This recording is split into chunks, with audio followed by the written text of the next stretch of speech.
Quer saber o significado da expressão popular que você ouve e até fala todos os dias? No vídeo de hoje vamos te contar a origem de algumas expressões populares que aposto que você nem fazia ideia. A expressão segurando vela é usada quando uma pessoa está em uma situação em que se sente deslocada ou sem função específica, geralmente em um contexto romântico. A origem dessa expressão remonta à Idade Média, quando existiam empregados cuja função era segurar uma vela para que seus patrões pudessem trabalhar em ambientes escuros. No entanto, há relatos de que esses empregados também seguravam uma vela para os patrões enquanto estes namoravam. Nesse caso, o empregado precisava ficar de costas, servindo como uma espécie de guarda-costas do romance. A expressão "a curiosidade matou o gato" é uma frase idiomática que alerta sobre os perigos de ser excessivamente curioso. A origem precisa dessa expressão é incerta, mas ela é usada há muito tempo na língua inglesa e foi posteriormente adotada em outras culturas, incluindo a língua portuguesa.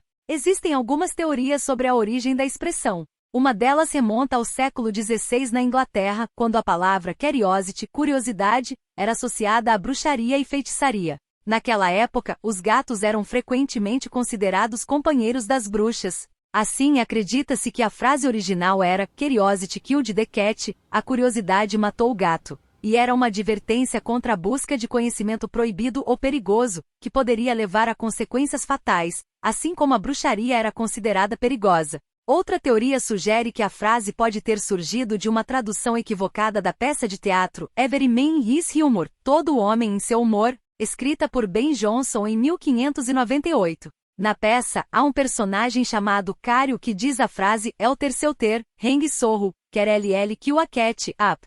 Tai o zol, enjalose for the hangman, ao acaso pendure a tristeza, a preocupação vai matar um gato, todos com o rabo para cima e um piolho para o carrasco". Acredita-se que a expressão tenha sido mal interpretada e se transformou no ditado popular que conhecemos hoje. Durante os anos 20, a torcida do Vasco da Gama criou um sistema de recompensas para os jogadores. Caso a equipe ganhasse, todos os torcedores contribuíam com um pouco de dinheiro. Essas contribuições poderiam ser em forma de jantar, no valor de R$ 10.000, ou de um coelho, que é o animal correspondente ao número 10 no jogo do bicho. No entanto, se o jogo fosse de extrema importância, a recompensa era de R$ 25.000, representada por uma vaca. Essa vaca também está relacionada ao jogo do bicho e simbolizava uma contribuição maior por parte dos torcedores. A expressão blá blá blá é uma onomatopeia que representa o som monótono e repetitivo de palavras ou sons indistintos. Ela é utilizada para se referir a um discurso ou conversa considerados vazios, enfadonhos, sem conteúdo relevante ou demasiadamente longos. A origem exata da expressão é incerta, mas acredita-se que tenha sido criada para representar o som de palavras sem sentido ou inaudíveis. Ao longo do tempo, o blá blá blá tornou-se uma forma comum de se referir a falatórios sem propósito ou excesso de palavras. A expressão blá blá blá é usada em diversos contextos, seja para expressar tédio em uma conversa prolixa, minimizar a importância de um discurso monótono ou resumir de forma pejorativa uma argumentação sem substância.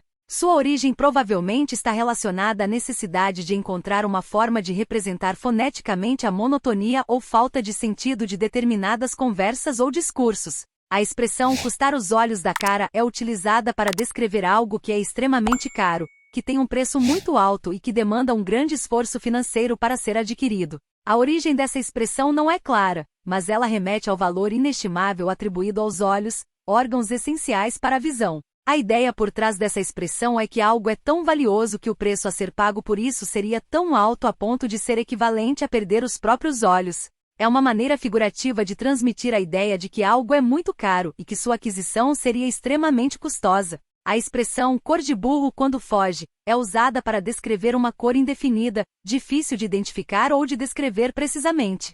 Ela é usada quando uma cor não pode ser facilmente categorizada, ou quando se quer transmitir a ideia de algo incomum ou atípico. A origem exata da expressão é incerta, mas acredita-se que tenha surgido pela associação com a fuga de um burro, animal que normalmente tem uma cor acinzentada ou parda. Quando um burro está em fuga, sua cor pode parecer alterada ou menos definida devido à velocidade, à distância ou à iluminação do ambiente. Assim, a expressão cor de burro quando foge é usada como uma forma coloquial e humorística de descrever uma cor difícil de ser precisamente determinada ou que varia de acordo com a perspectiva ou a situação. Ela destaca a complexidade de definir certas cores e sua natureza imprecisa. Me conte, quais dessas expressões você mais utiliza?